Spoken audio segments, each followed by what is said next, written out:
पासून आपण non for profit concern चालू करत आहोत.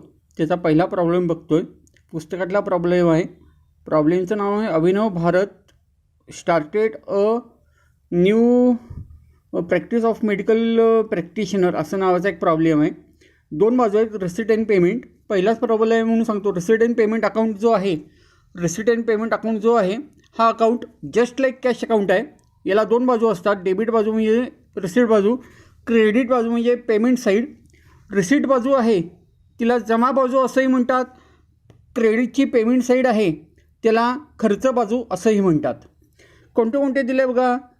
Cash introduce, newly started business आहे त्यामुळं कॅश इंट्रोड्यूस आले. डेबिटला 25,000, visit fee 10,000, receipt from dispensary 30,000, sundry receipt 5,000, furniture 8,000, equipment 10,000, drugs 7,000, salary 12,000, rent 6,000, conveyance 4,000, stationery 500, electrical charges 5,000, journal 500, drawing 15,000, balance carried down 2,000. ठीक आहे. त्यानंतर त्यांनी ॲडजस्टमेंट दिले आहेत. Receipt in arrear. इन ॲरियरचा याचा अर्थ काय? इन ॲरियर म्हणजेच outstanding. Receipt in ॲरियर,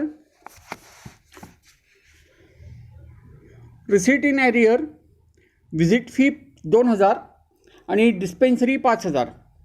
outstanding expenses rent आणि सॅलरी. त्यानंतर stock of drugs 1,000, depreciate furniture 8% आणि इक्विपमेंट 500 असं त्यांनी सांगितलं आहे. त्याप्रमाणे आपण व्हिजिट फीला मार्किंग करून घेतलं. त्यानंतर डिस्पेन्सरीला पण मार्किंग करून घ्या. डिस्पेन्सरीलाही मार्किंग करून घेतलं. डिस्पेन्सरीलाही मार्किंग करून घेतलं. तसंच मग फर्निचरला मार्किंग केलं आहे, इक्विपमेंटला मार्किंग केलं, ड्रगला मार्किंग केलं, सॅलरीला मार्किंग केलं आणि रेंटला देखील मार्किंग केलेलं आहे. हा प्रॉब्लेम प्रॉफिट अँड लॉस अकाउंटसारखाच आहे. यामध्ये आपल्याला दोन अकाउंट काढावे लागतात.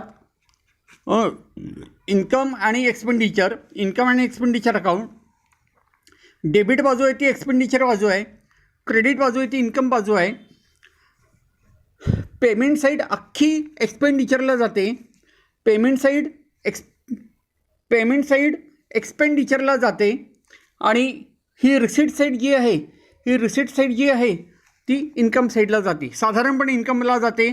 पेमेंट साईड साधारणपणे एक्सपेंडिचरलाच जाते. आपल्याला इन्कम अँड एक्सपेंडिचर अकाउंट आणि बॅलन्स शीट तयार करावी लागते. Balance sheet as on 31 March 2019. ठीक आहे. आता मी प्रॉब्लेम वाचतो. पहिलं आहे to cash introduce. Cash introduce म्हणजे कॅपिटल फंड दिला आहे. याला कॅपिटल नाही म्हणत, कॅपिटल फंड म्हणतात. लॅबिलिटीला कॅपिटल फंड 25,000. त्यानंतर व्हिजिट फी इन्कम साईडला टू व्हिजिट फी 10,000. त्यानंतर receipt from dispensary 30,000. By receipt from dispensary 30,000 हे इनरला का लिहिलं आहे तर मार्किंग केलेलं आहे. त्यानंतर सन्ड्री रिसिट 5,000. इन्कम साईडला सन्ड्री रिसिट 5,000. त्यानंतर फर्निचर पेमेंट साईडचं बघा. फर्निचर असेटला 8,000 इनरला लिहिले. त्यानंतर इक्विपमेंट असेटला 10,000 इनरला लिहिले. त्याच्याखाली एक ओळ सोडली. त्यानंतर ड्रग एक्सपेंडिचरला 7,000. त्यानंतर सॅलरी एक्सपेंडिचरला 12,000. त्यानंतर रेंट एक्सपेंडिचरला 6,000. त्यानंतर कन्व्हेयन्स एक्सपेंडिचरला 4,000 आउटरला. त्यानंतर स्टेशनरी आउटरला 500 रुपये. त्यानंतर इलेक्ट्रिसिटी चार्जेस आउटरला 5,000. कुठं लिहायचं आहे? एक्सपेंडिचरला. त्यानंतर जर्नल 500 रुपये आउटरला. त्यानंतर ड्रॉईंगमुळं कॅपिटल कमी होतं म्हणून लॅबिलिटी साईडला कॅपिटल म्हणून लेस केलं. ड्रॉईंग 15,000. त्याच्याखाली राहिले 10,000. Balance carried down 2,000. Balance carried down असेटला कॅश 2,000. बॅलन्स कॅरीड डाऊन असेटला कॅश 2,000. त्यानंतर ॲडजस्टमेंट बघा. पहिली ॲडजस्टमेंट आहे receipt in arrear. Receipt in एरियरचा अर्थ काय? इन एरियर म्हणजे आउटस्टँडिंग. व्हिजिट फी 2000 आणि डिस्पेन्सरी 500 हे आउटस्टँडिंग सांगितलं आहे. व्हिजिट फी कुठं लिहिले ऑलरेडी आपण इन्कम साईडला लिहिले. त्यामध्ये जायचं add outstanding visit fee. Add outstanding visit fee किती? 2000. आउटरला 12000. त्यानंतर परत इन्कम साईडलाच रिसीट फ्रॉम डिस्पेन्सरी 30,000. 500 रुपये आउटस्टँडिंग सांगितले आहेत म्हणून ॲड आउटस्टँडिंग 500. आउटरला 30,500. हे थोडक्यात काय आहे? हे आउटस्टँडिंग इन्कम आहे. आउटस्टँडिंग इन्कम आहे. आउटस्टँडिंग इन्कम कुठं जातं? असेटला. आउटस्टँडिंग इन्कम कुठं जातं? असेटला. Outstanding visit fee 2000. Outstanding dispensary 500. Outstanding visit fee 2000. Outstanding dispensary 500. ठीक आहे. पुढचं आहे आउटस्टँडिंग एक्सपेन्सेस. रेंट 500 आणि सॅलरी 1000. रेंट 500 रुपये आउटस्टँडिंग सांगितले.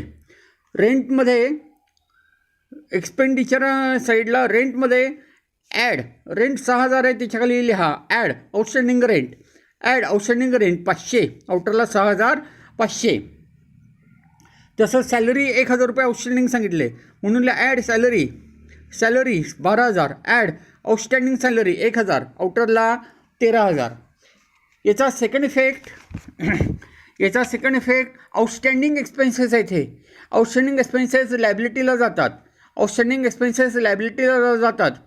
Outstanding expenses salary 500. रेंट 1000. आउटरला 1500. आउटरला 1500.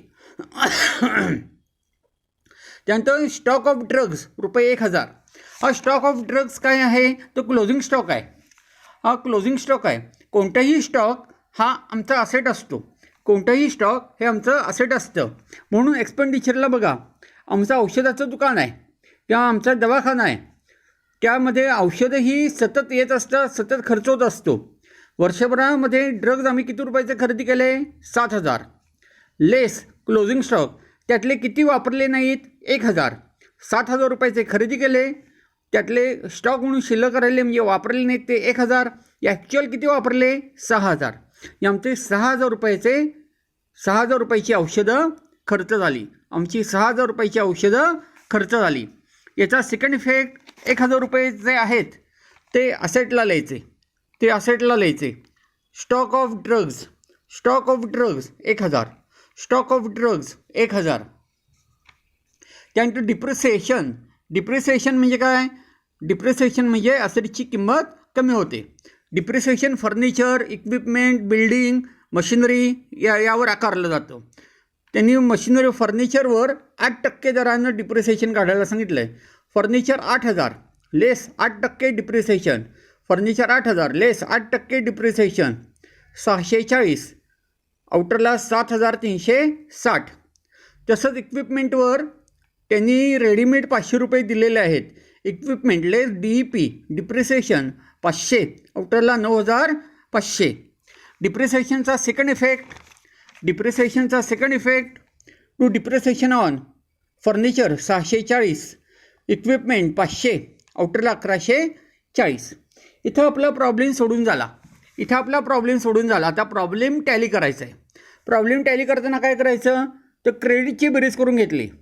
12000 30,500 5000 47,500. डेबिटची बेरीज करून घेतली. डेबिटची बेरीज आली 36,640. 36,640. कोणती बेरीज मोठी आहे? 47,500 बेरीज मोठी आहे. 47,500 बेरीज मोठी आहे. त्यामुळे ती क्रेडिटला लिहिली, डेबिटला लिहिली. आणि या दोन्हीतला फरक म्हणजे 47,500 म्हणजे 36,640. 47,500 म्हणजे 36,640. 10,860. 10,860 फरक कुठं पडला? डेबिटला फरक पडला. जे एक्सपेंडिचरला फरक पडला 10,860. याला काय म्हणायचं? To surplus. सरप्लसचा अर्थ काय? प्रॉफिट. आणि लॉसचा अर्थ काय? डेफिसिट. हा प्रॉफिट झाला म्हणून surplus 10,860. Transfer to capital fund. हा कॅपिटल फंडला ट्रान्सफर केला. कॅपिटल फंडला ट्रान्सफर केला म्हणून capital fund liability side, balance शीटची लॅबिलिटी साईड कॅपिटल फंड 25,000 लिहिलेत, लेस ड्रॉईंग 15,000 केलेत, खाली किती शिल्लक राहिले 10,000.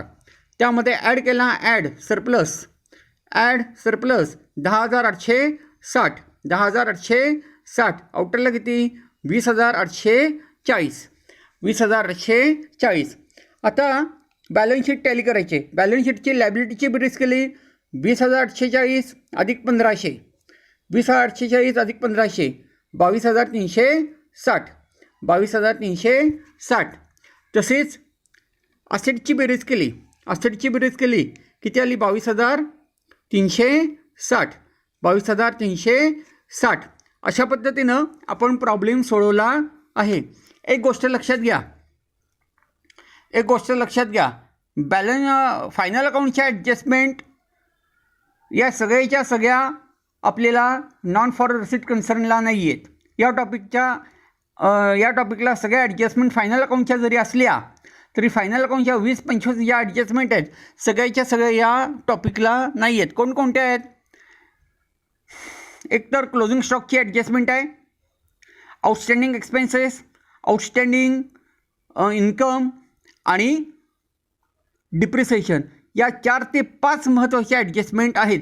बाकी कोणत्याही ॲडजस्टमेंट आपल्या सिलेबसला फार मोठ्या प्रमाणावर फायनल अकाउंटच्या नाहीत. ओके, या ॲडजस्टमेंट मी तुम्हाला उद्या फोटो पाठवतो, पण हा प्रॉब्लेम उद्या तुम्ही पाहून घ्या.